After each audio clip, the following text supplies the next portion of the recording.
بسم الله الرحمن الرحيم.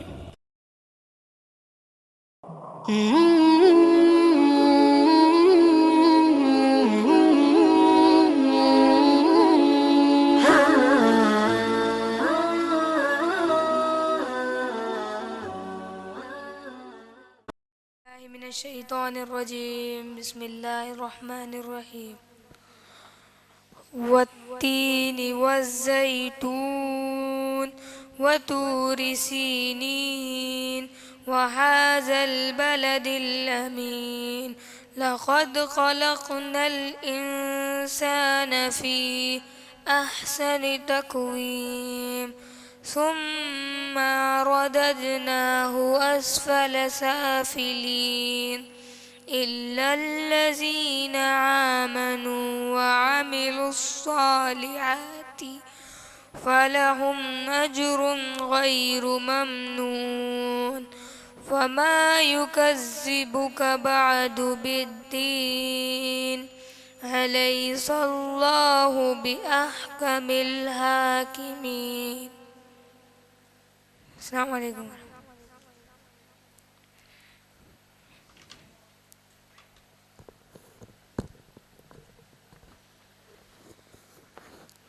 السلام علیکم ورحمۃ اللہ وبرکاتہ. محترم حضرات، بہت سارے لوگوں کی یہ خواہش تھی کہ مسجد احاطہ میں ایک 15 روزہ یا ماہانہ پروگرام رکھا جائے. انشاءاللہ العزیز ان کی خواہش کا مد نظر رکھتے ہوئے یہ دوسرا پروگرام ہے، اور اس پروگرام میں جو خطیب ہیں وہ آپ کے مشہور اور ہر دل عزیز خطیب، بالخصوص مسجد احاطہ کے مصلیوں کے لیے تو ایک معروف شخصیت ہیں، اس کے تعارف کے لیے کوئی ضرورت ہی نہیں ہے. اس لیے بغیر کسی تمہیدی کلمات کے میں شیخ محترم کو دعوت دیتا ہوں کہ وہ آپ تشریف لائیں اور اپنا خطاب سے سامعین کو محظوظ فرمائیں.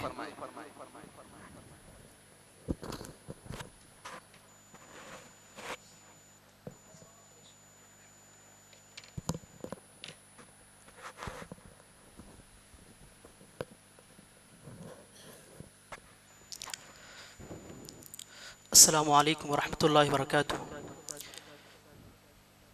الحمد للہ رب العالمین والصلاة والسلام على سید الانبیاء والمرسلین وعلى آلہ وصحبہ اجمعین ومن تبعهم بإحسان الى یوم الدین. اشہد ان لا الہ الا اللہ وحدہ لا شریک لہ واشہد ان محمدا عبدہ ورسولہ. اما بعد، اعوذ باللہ من الشیطان الرجیم. بسم اللہ الرحمن الرحیم. یا ایہا الذین آمنوا اتقوا اللہ حق تقاته ولا تموتن الا وانتم مسلمون. یا ایہا الناس اتقوا ربکم الذی خلقکم من نفس واحدہ وخلق منها زوجها وبث منهما رجالا كثيرا ونساء واتقوا الله الذي تساءلون به والأرحام إن الله كان عليكم رقيبا. يا أيها الذين آمنوا اتقوا الله وقولوا قولا سديدا يصلح لكم أعمالكم ويغفر لكم ذنوبكم ومن يطع الله ورسوله فقد فاز فوزا عظيما. أما بعد، فإن خير الحديث كتاب الله وخير الهدي هدي محمد صلى الله عليه وسلم وشر الأمور محدثاتها وكل محدثة بدعة وكل بدعة ضلالة وكل ضلالة في النار. أعوذ بالله السميع العليم من الشيطان الرجيم من همزه ونفخه ونفثه. بسم الله الرحمن الرحيم. والعصر إن الإنسان لفي خسر إلا الذين آمنوا وعملوا الصالحات وتواصوا بالحق وتواصوا بالصبر. محترم حاضرین مجلس اور خواتین اسلام، خطبہ مسنونہ کے بعد سورۃ العصر کی تلاوت کی گئی. سورۃ العصر قرآن مجید کی ایک مختصر اور جامع سورت ہے. اللہ سبحانہ وتعالی نے اس سورت میں کامیاب ترین لوگوں کا تذکرہ فرمایا، کامیاب ترین لوگوں کی خصوصیات اور ان کی صفات کا تذکرہ فرمایا. بتایا کہ سکسسفل انسان کون ہے، بتایا الا الذین آمنوا وعملوا الصالحات وتواصوا بالحق وتواصوا بالصبر. فرمایا کہ مگر وہ لوگ جو ایمان لے آئے، حلقہ بگوش اسلام ہو گئے اور ایمان کو اپنے سینوں میں بسا لیا، اور ایمان لانے کے ساتھ ساتھ مسلمان ہونے کے ساتھ ساتھ وَعَمِلُوا الصَّالِحَاتِ نیک اعمال بھی کی، اور فرمایا وَتَوَاصَوْا بِالْحَقِّ جب اسلام لے آئے مومن بھی ہو گئے، نیک اعمال بھی کر لیے، اور ساتھ ہی ساتھ تواصی بالحق حق کی وصیت بھی کرتے رہے، لوگوں کو حق کی وصیت کرتے رہے، لوگوں میں دعوت و تبلیغ کا کام بھی کرتے رہے، وَتَوَاصَوْا بِالصَّبْرِ اور اس راہ حق میں آنے والی جتنی بھی تکلیفیں ان پر صبر کی تلقین کرتے رہے۔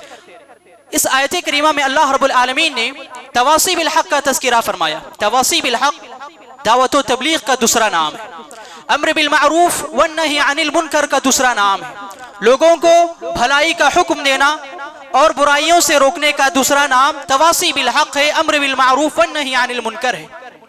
میرے بھائیوں، دعوت و تبلیغ، دعوت و ارشاد یہ ربانی عمل ہے، اس کی اہمیت کا اندازہ قرآن مجید کی اس آیت کریمہ سے لگایا جا سکتا ہے۔ اللہ رب العالمین نے فرمایا واللہ یدعو الی دار السلام، اے لوگوں اللہ رب العالمین تمہیں دار السلام کی طرف بلا رہا ہے، سلامتی والے گھر کی طرف تمہیں دعوت دے رہا ہے، یعنی دعوت دینا یہ ربانی عمل ہے۔ خود اللہ رب العالمین انسانوں کو جنت کی طرف دعوت دے رہا ہے، اور یہ دعوت و تبلیغ، یہ دعوت و ارشاد شیوہ پیغمبری تمام انبیاء کی ذمہ داری۔ اس روئے زمین پر جتنے انبیاء، جتنے رسول اور جتنے بھی پیغمبر مبعوث کیے گئے، ان تمام کے نازل ہونے کا مقصد، ان کے مبعوث کیے جانے کا مقصد صرف اور صرف دعوت و تبلیغ تھا۔ اللہ رب العالمین نے سورۃ النحل میں ارشاد فرمایا وَلَقَدْ بَعَثْنَا فِي كُلِّ أُمَّةٍ رَسُولًا أَنِ اعْبُدُوا اللَّهَ وَاجْتَنِبُوا الطَّاغُوتَ کہ ہم نے ہر امت میں، ہر قوم میں نبی، رسول اور پیغمبر مبعوث فرمائے، نبی اور پیغمبر بھیجے، کس لیے؟ وہ اس لیے کہ وہ اپنی قوم میں جائے اور ان کو دعوت دیتے ہوئے کہے، تبلیغ کرتے ہوئے کہے ان اعبدوا اللہ، لوگوں اللہ کی عبادت کرو، اللہ کی عبادت و ریاضت میں کسی اور کو شریک نہ کرنا، اللہ کی عبادت و بندگی میں کسی اور کو پارٹنر نہ بنانا، واجتنبوا الطاغوت، اس روئے زمین پر اللہ کے علاوہ جتنے بھی معبودان باطلہ، یہ پتھر، یہ مورد، یہ شجر، یہ حجر، یہ جمادات، یہ جتنے بھی چیزیں ہیں، کل ما عبد من دون اللہ والطاغوت، اللہ کے علاوہ جن کی بھی عبادت کی جا رہی ہے وہ سب کے سب معبودان باطلہ ہیں، ان تمام کی عبادت کا انکار کر دو۔ تو گویا انبیاء کا جو مشن تھا، انبیاء کا جو فریضہ اور ان کا وظیفہ تھا، وہ ہے دعوت و تبلیغ، دعوت و ارشاد، امر بالمعروف والنہی عن المنکر ہے۔ میرے بھائیو، دعوت و تبلیغ اس امت کی عظیم خصوصیت ہے۔ اللہ رب العالمین نے سورہ آل عمران میں امت محمدیہ کی ایک عظیم شناخت بتائی، کہا کنتم خیر امہ اخرجت للناس تأمرون بالمعروف وتنہون عن المنکر، لوگوں تم بہترین امت ہو، تمہیں لوگوں کے لیے بنایا گیا ہے، تمہیں لوگوں کے لیے پیدا کیا گیا ہے، اخرجت للناس تأمرون بالمعروف، تم بھلائی کا حکم دیتے ہو اور لوگوں کو برائی سے روکتے ہو۔ میرے بھائیو، شریعت اسلامیہ میں دعوت و ارشاد، دعوت و تبلیغ کی بڑی اہمیت ہے۔ جہاں پر اس کی اہمیت بتائی گئی وہیں پر کتاب و سنت میں اس کی فضیلت بھی بتائی گئی۔ میرے بھائیو، دعوت و تبلیغ کسی انسان کو خیر کی طرف دعوت دینا، بھلائی کی طرف دعوت دینا، برائیوں سے روکنا۔ اگر کوئی انسان شرک میں مبتلا ہے اس انسان کو توحید کی دعوت دینا، اگر کوئی انسان بدعتی، اگر کوئی انسان خرافی درگاہ پہ جا کے سجدہ کرتا ہے اس کو دعوت دینا کہ میرے بھائی یہ غلط کام ہے، اس کو دعوت دینا کہ توحید سچا راستہ ہے جو انسان کو جنت کی طرف لے جاتا ہے۔ اگر یہ کام کرتا ہے تو گویا دعوت و تبلیغ کا کام ہے، یہ دعوت و تبلیغ کا کام ہے۔ فرمایا شریعت اسلامیہ نے کہا کہ جو دعوت و تبلیغ کا کام ہے یہ انسان کی دنیا بھی سوار دیتا ہے اور آخرت بھی سوار دیتا ہے۔ ایک داعی اور مبلغ، اس کی دنیا کی زندگی بھی سور جاتی ہے اور آخرت کی بھی زندگی سور جاتی ہے۔ قرآن مجید نے کہا کنتم خیر امہ، فرمایا وَلْتَكُن مِّنْكُمْ أُمَّةٌ يَدْعُونَ إِلَى الْخَيْرِ وَيَأْمُرُونَ بِالْمَعْرُوفِ وَيَنْهَوْنَ عَنِ الْمُنكَرِ، تمہیں ایک ایسی بھی جماعت ہونی چاہیے جو لوگوں کو بھلائی کی طرف دعوت دے، بھلائی کا حکم دے، برائیوں سے روکے۔ فرمایا وَأُولَٰئِكَ هُمُ الْمُفْلِحُونَ، یہ لوگ دنیا میں بھی کامیاب ہیں اور آخرت میں بھی کامیاب ہیں۔ وہ معلوم یہ ہوا دعوت و تبلیغ، دعوت کا یہ جو مشن ہے، یہ مشن انسان کی دنیا کو بھی سنوار دیتا ہے اور آخرت کو بھی سنوار دیتا ہے. اور اسی طرح سے یہ دعوت و تبلیغ کا مشن انسانوں کی زندگی کو سنوارنے کا ذریعہ ہے اور اللہ رب العالمین کے عذاب کو ٹالنے کا ذریعہ ہے، اللہ کے قہر کو ٹالنے کا ذریعہ ہے.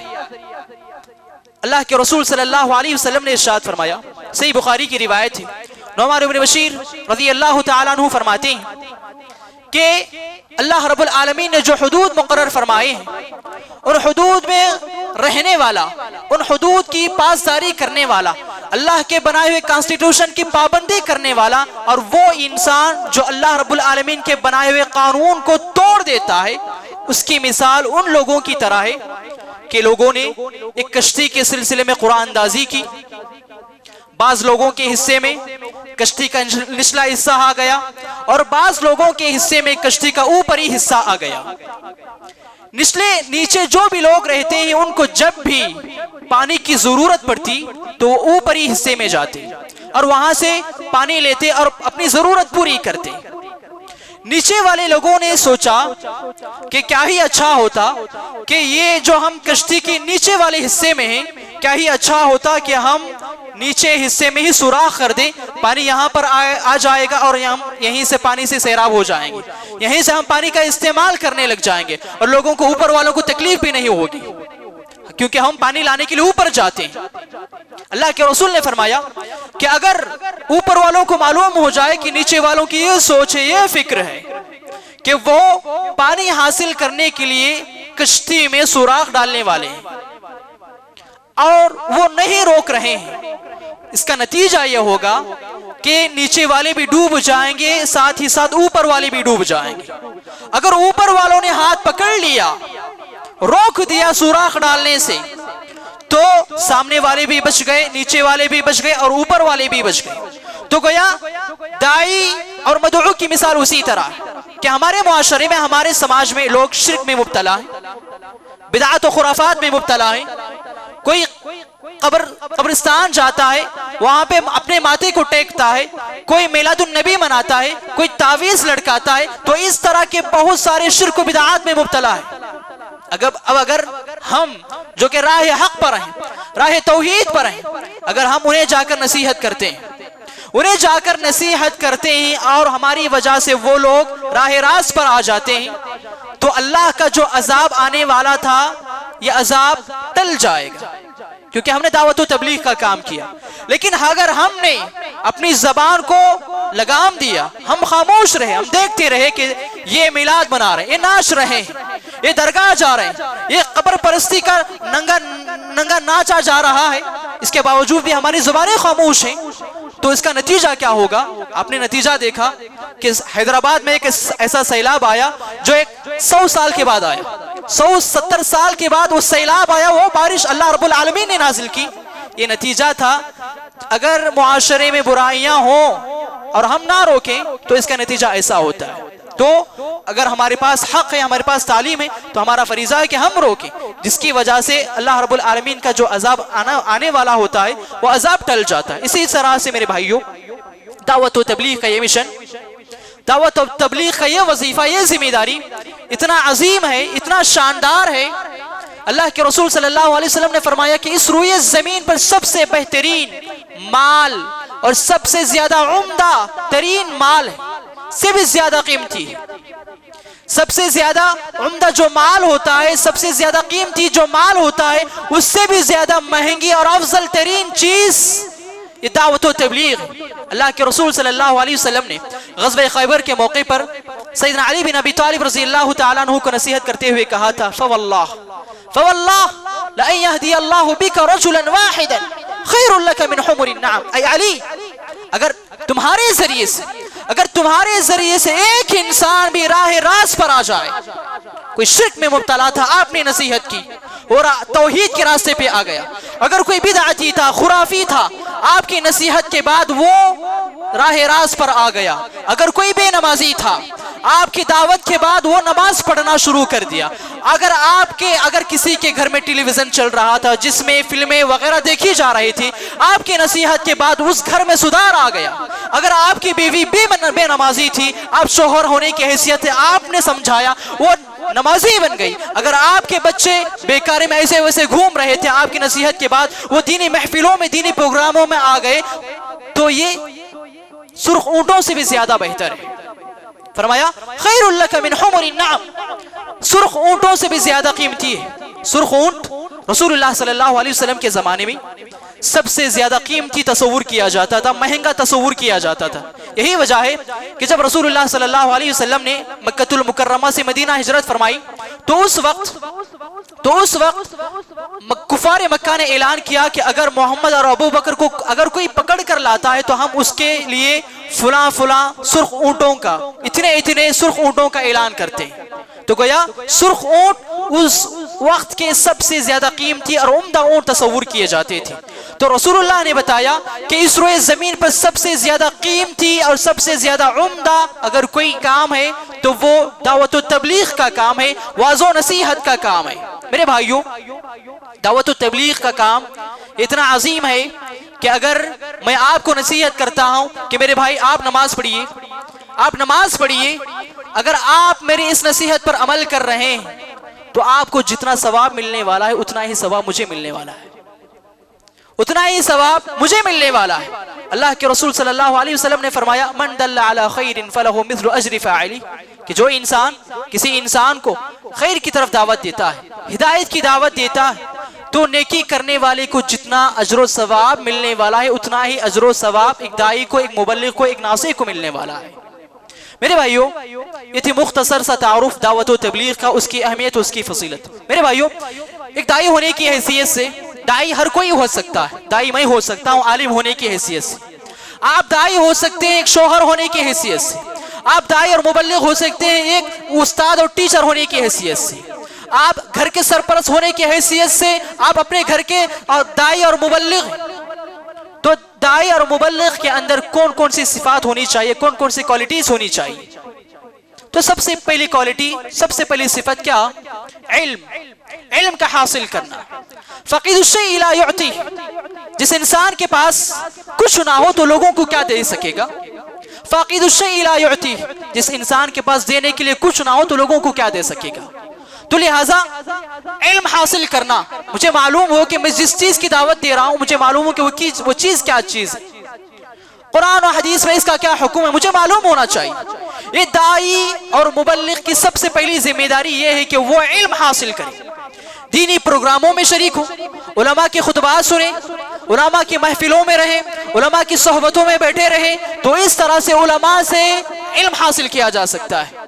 یہی وجہ ہے کہ اللہ رب العالمین نے توبہ اور استغفار سے پہلے معرفت الہی کا تذکرہ فرمایا سورہ محمد میں، کہا فَعْلَمْ أَنَّهُ لَا إِلَهَ إِلَّا اللَّهُ وَاسْتَغْفِرْ لِذَنبِكَ وَلِلْمُؤْمِنِينَ وَالْمُؤْمِنَاتِ. اے محمد اس بات کو جان لو کہ اللہ کے علاوہ کوئی سچا معبود نہیں، کوئی اللہ رب العالمین کے علاوہ کوئی برحق معبود نہیں. وَاسْتَغْفِرْ لِذَنبِكَ، آپ اپنے حق میں اور تمام مومن مرد اور مومن عورتوں کے حق میں آپ استغفار کیجیے. امام بخاری رحمت اللہ علیہ نے صحیح بخاری میں باب باندھا، باب العلم قبل القول والعمل، کہا کہ باب اس بارے میں کہ کوئی بھی بات کہنے سے پہلے، کوئی بھی عمل کرنے سے پہلے اس چیز کا علم حاصل کرنا چاہیے.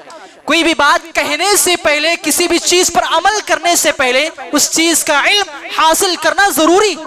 اسی لیے اللہ رب العالمین نے امت محمدیہ کو جو سب سے پہلا پیغام دیا وہ یہی تھا، اقرأ، اے لوگوں پڑھو، اے نبی پڑھیے. تو گویا اس آیت کریمہ سے پیغام ملتا ہے کہ ہر انسان کو، ویسے تو ہر ایک مسلمان کو علم دین حاصل کرنا چاہیے، ویسے ہر داعی کو، ہر مبلغ کو علم دین حاصل کرنا چاہیے. اللہ کے رسول نے کہا تھا طلب العلم فریضۃ علی کل مسلم، علم دین کا حاصل کرنا ہر مسلمان کی ذمہ داری، کمپلسری. اسی طرح سے میرے بھائیوں،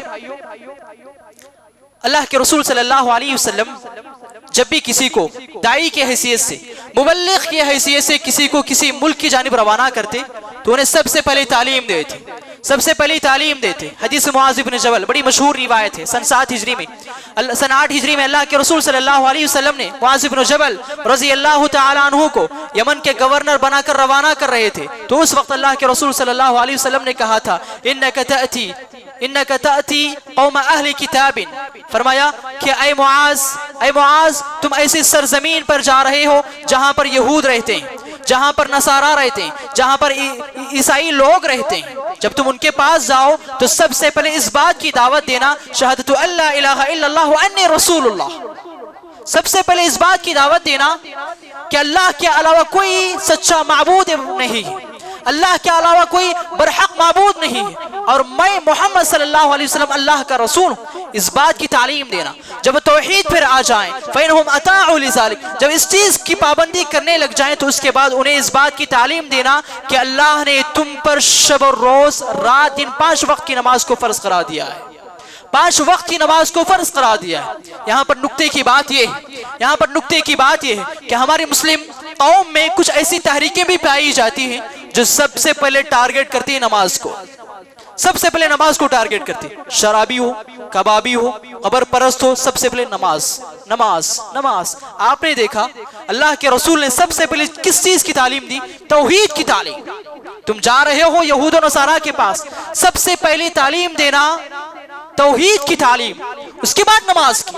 سب سے پہلے تذکرہ اللہ کے رسول نے توحید کا کیا, اس کے بعد نماز کا کیا. لوگ کہتے ہیں ارے توحید کی بات کرنے سے لوگ مکھر جاتے ہیں. اللہ کے رسول صلی اللہ علیہ وسلم نے 13 سال مکے میں گزاری, اور آپ کی دعوت و تبلیغ کس چیز پر منحصر تھی؟ توحید پر منحصر تھی. اور قرآنی آیات اسی چیز پر منحصر ہے جو مکے میں نازل ہو. تو کیا اس وقت اللہ کے رسول کو معلوم نہیں تھا؟ نعوذ باللہ. اللہ کے رسول صلی اللہ علیہ وسلم سب سے زیادہ حکیم تھے, سب سے زیادہ دانا تھے. آپ کو پتا تھا کہ سب سے پہلے امت کو کیا چیز دینی چاہیے اور کیا چیز نہیں دینی چاہیے. اسی لیے اللہ کے رسول نے سب سے پہلے توحید کو ٹارگٹ کیا. اگر لوگوں کا عقیدہ درست ہو جائے, اگر دل قلب سلیم ہو جائے, لوگ اللہ رب العالمین کے بارے میں اور رسولوں کے بارے میں صحیح عقیدہ تسلیم کرنے لگ جائیں, تو لوگ بآسانی دوسری چیزوں پر عمل کرنے لگ جائیں گے. اسی لیے اللہ کے رسول نے معاذ بن جبل کو, جو دائی اور مبلغ کی حیثیت سے جا رہے تھے, انہیں نصیحت کیا سب سے پہلے نماز کی تعلیم دینا, سب سے پہلے توحید کی تعلیم دینا, اس کے بعد نماز کی تعلیم دینا, اس کے بعد زکوٰۃ کی تعلیم دینا. اسی طرح سے میرے بھائیوں, دائی اور مبلغ ہونے کی حیثیت سے ہر ایک کی ذمہ داری ہے کہ ہم جتنا علم حاصل کر رہے ہیں اس پر عمل کریں. علم عمل کا متقاضی, علم عمل کا متقاضی. اللہ کے رسول صلی اللہ علیہ وسلم نے فرمایا کل قیامت کے روز انسان کے قدم اللہ رب العالمین کے پاس سے اس وقت تک ہٹ نہیں سکیں گے جب تک کہ انسان 5 سوالات کے جوابات نہ دے دے.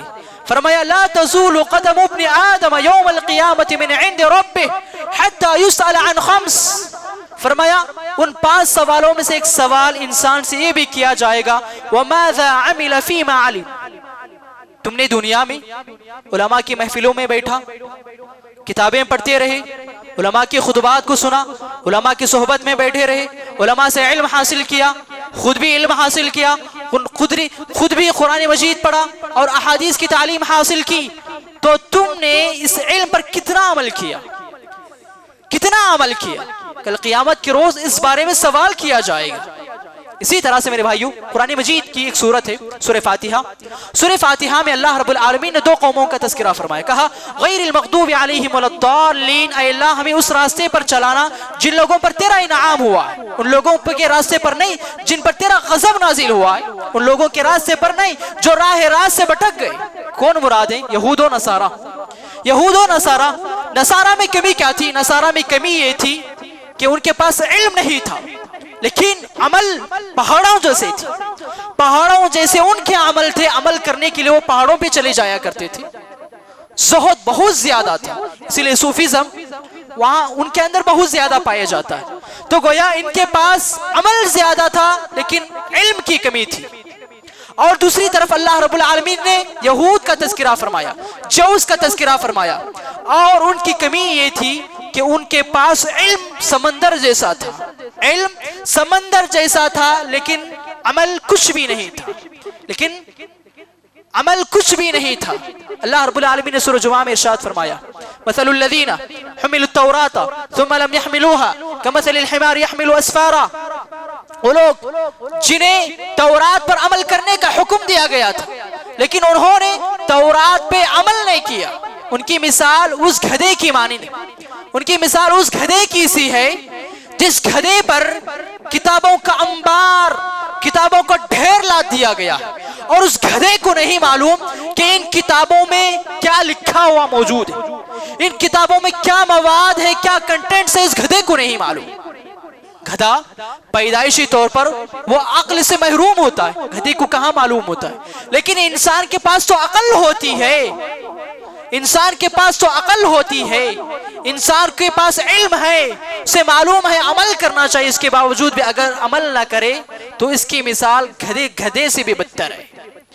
اللہ کے رسول صلی اللہ علیہ وسلم نے صحیح بخاری کی روایت میں ارشاد فرمایا کہ کل قیامت کے روز ایک آدمی کو لایا جائے گا اور اس کو آگ میں پھینک دیا جائے گا، فرمایا فتندلق اقتابه فی النار، خود بخود تیزی کے ساتھ پیٹ کی آنتیں باہر نکل پڑیں گی، آنتیں پیٹ سے باہر نکل پڑیں گی، تمام کے تمام جہنمی اس انسان کے ارد گرد جمع ہو جائیں گے اور پوچھیں گے اے اللہ کے بندے تو دنیا میں بڑی واعظ و نصیحت کی باتیں کیا کرتا تھا، لوگوں کو دعوت و تبلیغ دیا کرتا تھا، لوگوں کو نماز پڑھنے کا حکم دیتا تھا، تو اتنے بڑے بڑے کام کرتا تھا، لوگوں کو برائیوں سے روکا کرتا تھا، آج تیرا کیا معاملہ ہے؟ تو وہ کہے گا کہ میں دنیا میں لوگوں کو بھلائی کی دعوت دیتا تھا، لوگوں کو خیر کی جانب دعوت دیا کرتا تھا، لیکن میں خود ہی خیر کی کاموں پر عمل نہیں کیا کرتا تھا،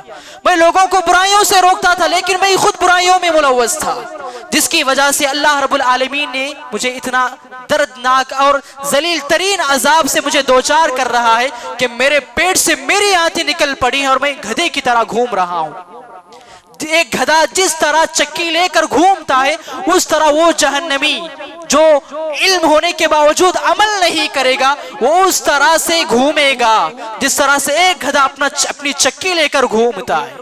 تو معلوم ہی ہوا میرے بھائیوں، داعی ہونے کی حیثیت سے، مبلغ ہونے کی حیثیت سے آپ کے پاس، میرے پاس اور جس مسلمان کے پاس بھی جتنا بھی علم ہے اس علم پر عمل کرنا ہر ایک کی ذمہ داری ہے، کمپلسری۔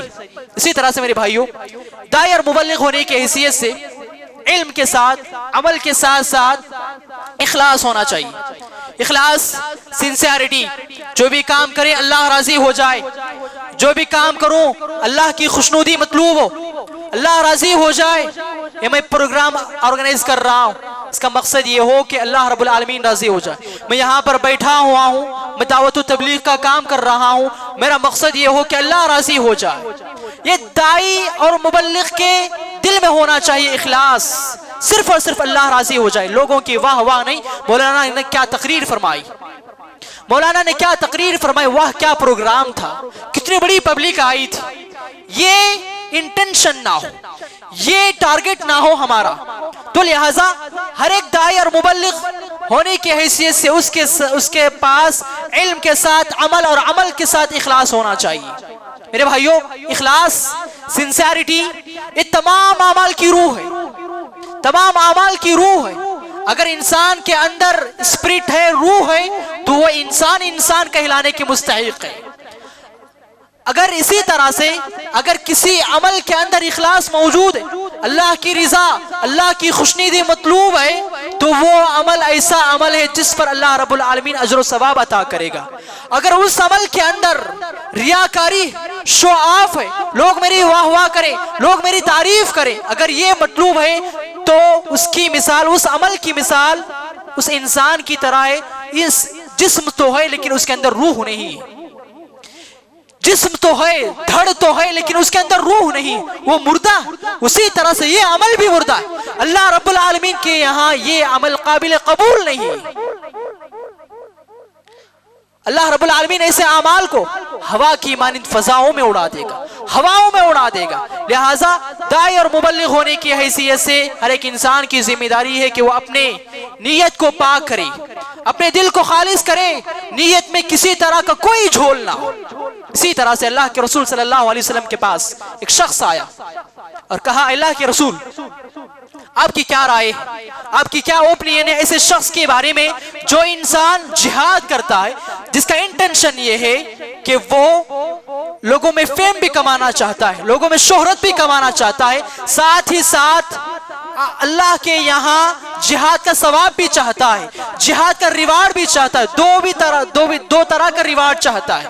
یہاں دنیا میں فیم بھی ہو، لوگوں میں کہا جائے کہ بڑا مجاہد ہے، یہ بڑا غازی، اور آخرت میں ثواب بھی چاہتا ہے۔ تو اللہ کے رسول نے فرمایا لا شیء علیہ، لا شیء علیہ، لا شیء علیہ، ایسے انسان کو جہاد کا کوئی ثواب نہیں، ایسے انسان کو کوئی اجر و ثواب نہیں دیا جائے گا، ایسے انسان کو کوئی اجر و ثواب نہیں دیا جائے گا۔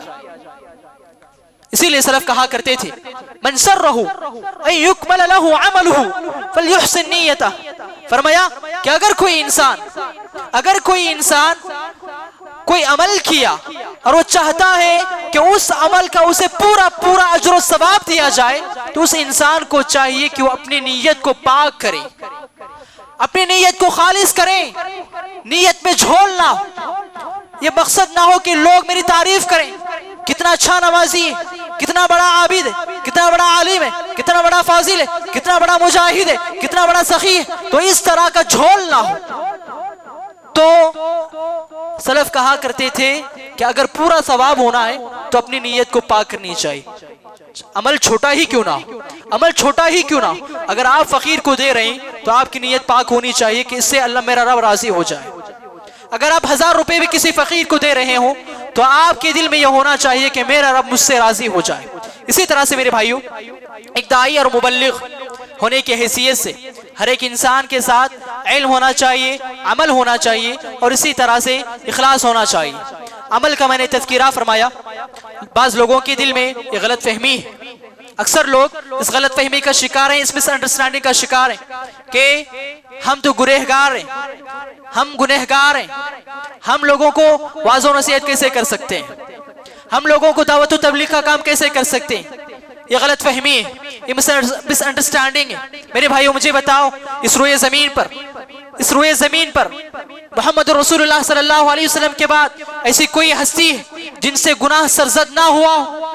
اللہ کے رسول کے علاوہ اس روئے زمین پر کوئی معصوم عن الخطا نہیں۔ صحابہ سے بھی غلطیاں ہوئی، لیکن اللہ رب العالمین نے ان کے گناہوں کو معاف کر دیا اور کہا کہ ان کے لیے جنت کی سرٹیفکیٹ عطا کی گئی، رضی اللہ عنہم ورضوا عنہ۔ تابعین سے غلطیاں، ہم سے بھی غلطیاں ہو رہی ہیں۔ کیا مجھے یہ بتاؤ کہ اگر صحابہ نے یہ سوچا ہوتا کہ ہم سے گناہ ہو رہے ہیں، ہم اس دعوت و تبلیغ کا کام چھوڑ دیں، ہم نماز نہیں پڑھ رہے ہیں اس کی وجہ سے ہم دعوت و تبلیغ کا کام چھوڑ دیں، اگر ہمارے اسلاف نے امام بخاری، امام مسلم، اگر انہوں نے یہ سوچا ہوتا کہ ہم سے گناہ سرزد ہو رہے ہیں تو اس کی وجہ سے ہم دعوت و تبلیغ کا کام چھوڑ دیں، تو آج تک ہم تک یہ اسلام نہیں پہنچا ہوتا۔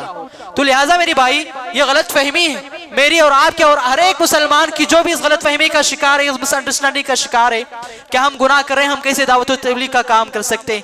نہیں میرے بھائی، آپ خود کوشش کریں کہ اس چیز پر عمل کریں اور دعوت کریں، تبلیغ کریں، انشاءاللہ اللہ رب العالمین اس دعوت و تبلیغ کی برکت کی وجہ سے رب العالمین آپ کو عمل کی توفیق دے گا، آپ کو اللہ رب العالمین عمل کی توفیق دے گا۔ آپ یہ نہ سوچیں کہ میں خود عمل نہیں کر رہا ہوں، میں وہ لوگوں کو کیسے حکم دوں گا، یہ غلط فہمی نہیں۔ ہر ایک سے گناہ ہوتے ہیں، توبہ کیجئے، پھر دعوت و تبلیغ کیجئے، انشاءاللہ آپ کی اس دعوت و تبلیغ کی وجہ سے رب العالمین آپ کو اللہ رب العالمین خیر و برکت کی اور اسی طرح سے عمل کی توفیق عطا فرمائے گا۔ اسی طرح سے میرے بھائیوں، ایک مبلغ ہونے کی حیثیت سے انسان کے اندر نرمی ہونا چاہیے، نرمی، رفق ہونا چاہیے کہ جن مسائل میں نرمی اختیار کیا جاتا ہے وہ مسائل حل ہوتے ہیں، اور جن مسائل میں سختی ہو، درستی ہو، کرختگی ہو، وہ مسائل حل نہیں ہوتے، حل ہونے کی بجائے اور بھی زیادہ الجھنے لگتے ہیں۔ اسی لیے اللہ کے رسول صلی اللہ علیہ وسلم کے بارے میں قرآن مجید نے کہا فَبِمَا رَحْمَةٍ مِّنَ اللَّهِ لِنْتَ لَهُمْ، اے نبی آپ اللہ کے فضل و کرم سے بڑے مہربان دل ہیں، آپ کی طبیعت میں، آپ کی مزاج میں نرم دلی کو ڈال دیا گیا ہے۔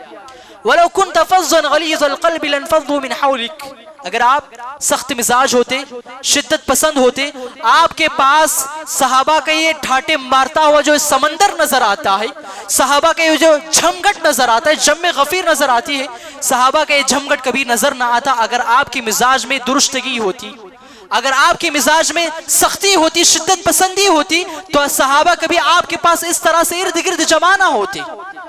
اللہ کے فضل سے آپ نرم دل ہیں، آپ کی طبیعت میں نرمی ہے، جس کی وجہ سے سینکڑوں کی تعداد میں صحابہ آپ کے ارد گرد جمع ہوئے ہیں۔ اسی طرح سے میرے بھائیوں، وقت کا سب سے بڑا ظالم، وقت کا سب سے بڑا متکبر فرعون کے پاس جب ہارون علیہ السلام اور موسیٰ علیہ السلام کو بھیجا گیا دعوت و تبلیغ کے لیے، اللہ رب العالمین نے انہیں نصیحت کی، فَقُولَا لَهُ قَوْلًا لَيِّنًا لَعَلَّهُ يَتَذَكَّرُ أَوْ يَخْشَىٰ۔ اے پیغمبرو، جب تم فرعون کے دربار میں جاؤ تو اس سے نرمی سے بات کرنا، نرمی سے بات کرنا، محبت بھرے انداز میں بات کرنا، لَعَلَّهُ يَتَذَكَّرُ أَوْ يَخْشَىٰ۔ ممکن ہے کہ یہ وقت کا سب سے بڑا ظالم ہے، یہ وقت کا سب سے بڑا متکبر ہے، یہ وقت کا سب سے بڑا جابر انسان ہے جس نے یہ دعویٰ کیا میں سب سے بڑا رب ہوں۔ ممکن ہے کہ آپ کی اس نصیحت کی وجہ سے وہ نصیحت حاصل کر لے، او یخشا، یا پھر اس کے دل میں اللہ رب العالمین کا خوف آ جائے، وہ ایمان لے آئے، ممکن ہے۔ تو اللہ رب العالمین نے کہا کہ جب ایک کافر ہماری نرمی کا مستحق ہے، ہماری محبت کا مستحق ہے، تو آپ میں اور ہماری مائیں اور ہماری بہنیں اور ہمارے بچے ہماری نرمی کے مستحق نہیں؟ یقیناً مستحق ہیں۔ جب ایک کافر جس نے سب سے بڑا خدائی کا دعویٰ کیا تھا، تو وہ جب نرمی کا مستحق ہے تو ہمارے بچے، میں اور آپ سب سے زیادہ نرمی کے مستحق ہیں۔ تو معلوم یہ ہوا دائی اور مبلغ کے اندر نرمی ہونا چاہیے، نرمی ہونا چاہیے، محبت بھرے انداز میں نصیحت کرنا چاہیے۔ اسی طرح سے میرے بھائیوں، سب سے عظیم چیز جو ایک دائی کے اندر ہونا چاہیے وہ ہے حکمت۔ حکمت، قرآن مجید نے کہا ادعو الی سبیل ربک بالحکمہ۔ اے نبی صلی اللہ علیہ وسلم، آپ اپنے رب کی جانب دعوت دیجئے، کیسے؟ بالحکمہ، حکمت کے ساتھ۔ امام ابن قیم الجوزیہ رحمۃ اللہ علیہ نے نصیحت الحکمہ کی تعریف کی، ڈیفینیشن بتایا، فعل ما ينبغي على الوجه الذي ينبغي في الوقت الذي ينبغي۔ کون سے کام کو کس طریقے کے مطابق اور کس وقت پر کرنا چاہیے، اس کو حکمت کہتے ہیں۔ کسی شاعر نے کہا تھا، کون سی بات کہاں کیسے کہی جاتی ہے، کون سی بات کہاں کیسے کہی جاتی ہے، یہ سلیقہ ہو تو ہر بات سنی جاتی ہے۔ کون سی بات کہاں کیسے کہی جاتی ہے، یہ سلیقہ ہو تو ہر بات سنی جاتی ہے۔ تو لہٰذا ایک داعی اور مبلغ ہونے کی حیثیت سے انسان کو حکمت پیدا کرنا چاہیے۔ دیکھیں کہ یہ وقت مناسب ہے کہ نہیں، کہ میں نصیحت کروں تو یہ انسان نصیحت حاصل کرے گا کہ نہیں۔ تو اس طرح سے ایک داعی اور مبلغ ہونے کی حیثیت سے ہر ایک انسان کے اندر یہ حکمت کا مادہ پیدا ہونا چاہیے۔ اب دیکھیے ایک مثال ہے، سنن ترمذی کی روایت ہے، انس بن مالک فرماتے ہیں کہ ایک شخص اللہ کے رسول صلی اللہ علیہ وسلم کے پاس آیا، بدبو تھا، مسجد کے کنارے پر کھڑا ہو گیا اور پیشاب کرنے لگا۔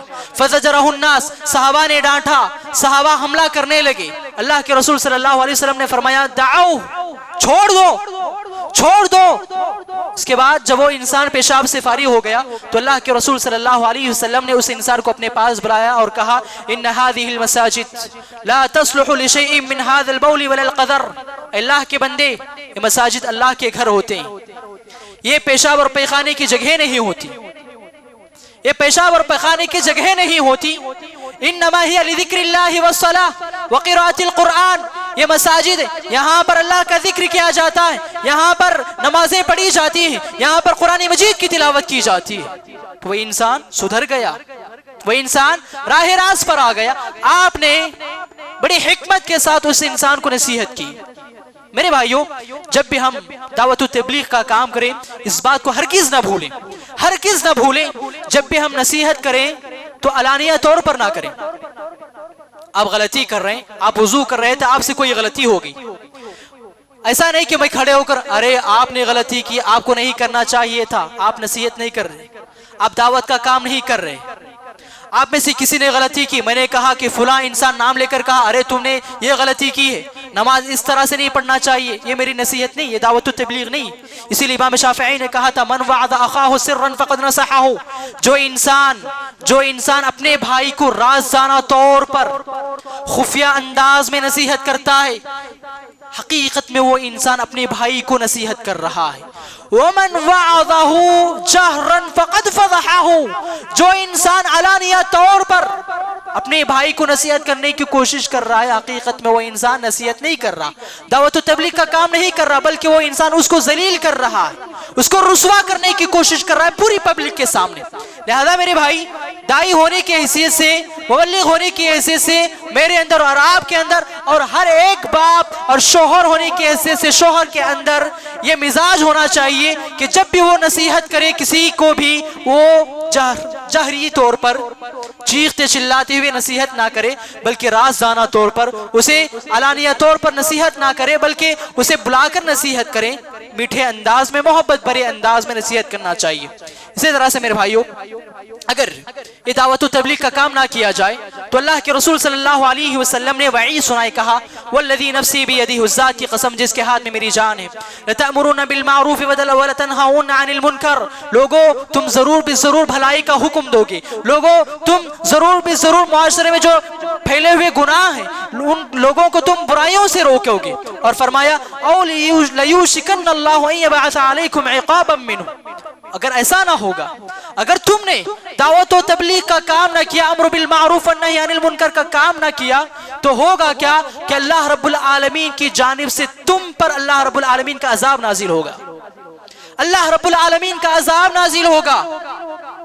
اے ایمان والو، اے اسلام کا دعویٰ کرنے والو، اے ایمان کا دعویٰ کرنے والو، اے عقل و دانش رکھنے والو، اے بصارت و بصیرت رکھنے والو، دو دو، تین تین، چار چار سر جوڑ کر بیٹھ جاؤ، ذرا سوچو اور بتاؤ، مہنگائی کا یہ عذاب، بارشوں کے شکل میں یہ اللہ رب العالمین کا عذاب، جرائم کا عذاب، کووڈ-19 اور اس طرح کی کئی قسموں کی بیماریوں کا عذاب، پیٹرول مہنگا ہو گیا اس طرح کا عذاب، مودی، یوگی، امیت جیسے عیاش، بے رحم اور اسی طرح سے بے دین، ملحد، زندیق قسم کے عیاش حکمرانوں کا ہم پر تسلط کا عذاب، کیا یہ عذاب دعوت و تبلیغ کے چھوڑنے کی وجہ سے نہیں ہے؟ امر بالمعروف والنہی عن المنکر اس فریضے کو چھوڑنے کی وجہ سے نہیں؟ آپ کے پاس آپ کا بیٹا کھڑے ہو کر آپ کے سامنے سگریٹ نوش کر رہا ہے، آپ کی زبان خاموش ہے، بے شرم ہے آپ باپ ہونے کی حیثیت سے، آپ کے گھر میں آپ کی بیوی، آپ کی بیٹیاں ٹیلی ویژن پر ننگی ننگی فلمیں دیکھ رہی ہیں، غلط غلط چیزیں دیکھ رہی ہیں، آپ خاموش بیٹھے ہوئے، آپ نے اپنی زبان کو لگام دیا ہوا، بے شرم ہے آپ، بے شرم باپ ہے، بے شرم شوہر ہے، بے غیرت شوہر ہے آپ۔ اگر آپ کے پاس اتنی بھی صلاحیت نہیں کہ آپ اپنے گھر میں بھی دعوت و تبلیغ کا کام نہیں کر رہے ہیں، اللہ کے رسول صلی اللہ علیہ وسلم نے فرمایا اگر ان حالات میں ثم تدعونه فلا يستجاب لكم، اگر ان حالات میں اللہ کا عذاب نازل ہو گیا تم دعائیں کرو گے۔ دیکھو آج برما میں مسلمانوں کو مارا گیا، بڑا زمانہ گزر گیا، کشمیر پر 370 آرٹیکل لاگو کیا گیا، وہاں پر ہندوستان کی حکومت نے بہت زیادہ ظلم و ستم کے پہاڑ توڑے، اور کچھ دنوں پہلے تریپورہ میں ظلم و ستم ڈھائے گئے، مساجد کو مسمار کر دیا گیا، مدارس پر حملہ کر دیا گیا، قرآن مجید کو جلایا گیا، اور وقتاً فوقتاً اسلام کے کئی اہم احکامات پر، کئی چیزوں پر حملہ کیا جاتا ہے، اور ہماری زبانیں خاموش، ہماری زبانیں خاموش ہیں۔ ثم تدعونه فلا يستجاب لكم، آپ نے دیکھا ہوگا برما والوں کے حق میں دنیا کے چپے چپے میں دعائیں کی گئی، یہاں تک کہ حرم مکی میں دعائیں کی گئی، کشمیریوں کے حق میں دعائیں کی گئی، آج تریپورہ کے لوگوں کے حق میں دعائیں کی جا رہی ہیں۔ کیا ہماری دعائیں قبول کی جائیں؟ دعائیں قبول ہوں گی؟ آپ یا مسلم جو جماعتیں ویسی صاحب ہو، وہ اس طرح کے جتنے بھی مسلم حکمران ہیں پارلیمنٹ میں جا کر چلائیں، چیخیں اور کہیں NRC کے فارم کو پھاڑ دیں، آرٹیکل کو پھاڑ دیں، کتنے بھی آوازیں لگا لیں، چیختے چلاتے ہوئے نعرے لگا لو, پروٹیسٹ کر لو, دھرنے پہ اتر جاؤ, دعائیں کرو, فلا تدعونه فلا يستجاب لكم, تمہاری دعائیں قبول نہیں کی جائیں گی, تمہاری دعائیں قبول نہیں کی جائیں گی. کیوں؟ تم نے دعوت و تبلیغ کو چھوڑا, تم نے دعوت و تبلیغ کو چھوڑا. آپ کا بیٹا دیوالی کا موسم ہے, آپ کا بیٹا آپ کے پاس کھڑے ہو کر پٹاخے مار رہا ہے, آپ کو معلوم ہے, آپ کو معلوم ہے کہ دیوالی منانا حرام ہے, یہ غیر مسلموں کی عیدیں ہمارے بچے نہیں کر سکتے, آپ کو معلوم ہے, لیکن اس کے باوجود بھی آپ کا بچہ پٹاخے مار رہا ہے. ہندوؤں کی عیدوں میں پتنگیں اڑائے جاتی ہیں, اور آپ کے بچے آپ کے پاس کھڑے ہو کر پتنگیں اڑاتے ہیں, اور آپ کو اتنی بھی طاقت نہیں ہوتی کہ آپ اپنے بچوں کو روک سکیں. تو لہٰذا میری بھائیوں, عقل و دانش کی بات یہ ہے, عقل و دانش کی بات یہ ہے کہ رسول اللہ صلی اللہ علیہ وسلم نے ان عذابات کو روکنے کی جو صورت بتائی, ان اللہ رب العالمین کے ان عذابات کو جو ٹالنے کی جو صورت بتائی ہے, وہ صورت وہی ہے جو اللہ کے رسول نے بتایا. کہا کہ دعوت و تبلیغ, دعوت و ارشاد, تواصی بالحق, امر بالمعروف والنہی عن المنکر, معاشرے میں جو بھی شرک اور بدعات اور اس طرح کے جو بھی گناہ کے کام کیے جا رہے ہیں, لوگوں کو روک لو, لوگوں کو ان تمام چیزوں سے روک لو, بھلائی کا حکم دو. تو نتیجہ کیا ہوگا؟ اللہ رب العالمین کا یہ عذاب ٹل جائے گا. وما كان ربك ليهلك القرى بظلم واهلها مصلحون, فرمایا کہ جب تک امت میں, جب تک قوم ایک معاشرے میں دعوت و تبلیغ کا کام کرنے والے لوگ موجود ہوں گے, اس وقت تک وہ معاشرہ, وہ قوم حفاظت میں رہے گی. جب دعوت و تبلیغ کرنے والے لوگ ہی موجود نہ ہو تو وہ معاشرہ, وہ سماج, وہ قوم ہلاک و برباد ہو جائے گی اللہ رب العالمین کے عذاب سے, اللہ رب العالمین کے قہر سے.